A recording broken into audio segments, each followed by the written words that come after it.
Price of a home in San Antonio is up 6% from this time last year, and homes are staying on the market fewer days than they were in 2013. Having a good realtor is very important, but when it comes to buying a home here in Texas, getting a top-notch home inspector is even more crucial because their unbiased advice can save you from buying an expensive home full of problems. But some new rules that just went into effect allow those home inspectors to ignore some common warning signs without telling you. News 4 troubleshooter Jay Avila investigates these changes that could cost homeowners big money in tonight's Troubleshooters investigation. As jackhammers punch holes through the concrete slab supporting his once luxurious custom home, Jim Hine says he deeply regrets not hiring a home inspector before buying it. If I'd known the right questions to ask, I could have avoided a lot of this, but I didn't.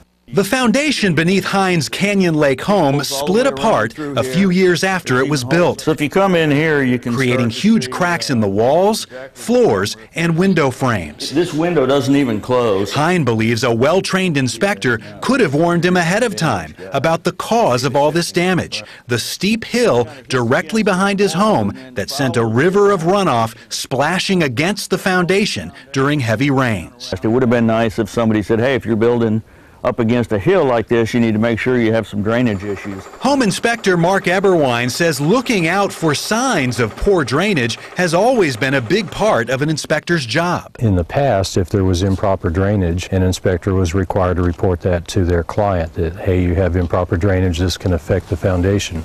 But the state's official standards for home inspectors have been rewritten as of January 1st. Eberwein and other inspectors say the new wording allows inspectors to overlook threats to the foundation without telling the homeowner.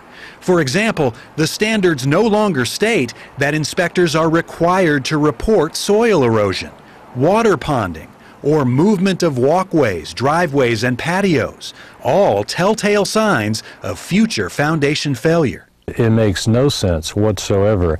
If you have a state that has a high foundation failure rate and you are now no longer required to tell your client that you have that improper drainage, there's a big problem. Eberwein claims other vague language in the new standards could allow inspectors to ignore poor attic ventilation that leads to higher utility bills and roof damage. He and other inspectors who oppose the new rules blame the Texas Real Estate Commission. 6 of the 9 commissioners are real estate brokers. In my opinion, it's based on the need for sales. We don't want to clutter up the inspection report with all this unnecessary stuff. Let's just get the house sold.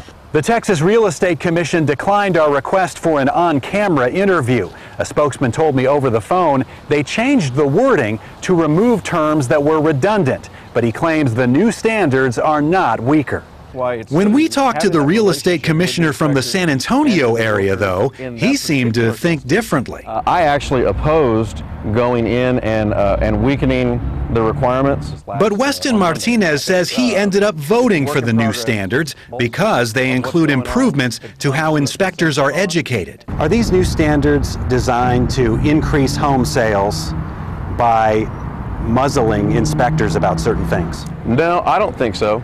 Not on my part, and I don't think anybody on the commission feels that way, because at the end of the day, we do have a very business-friendly environment in Texas, but we also want to make sure that there's good balance. Homeowner Jim Hine thinks the new standards have shifted the balance away from protecting consumers. Why would you want to take information away from me? You know, why wouldn't you want to give me all the information you can to help me make an informed decision? I'm News 4 troubleshooter Jay Avila. Now, we reached out to the National Association of Home Inspectors to get their comment on what's happening here in Texas. The executive director there told us, quote, Texas is going in the opposite direction of where the industry has been for years. Inspectors have a moral obligation to the client to draw attention to any potential problems.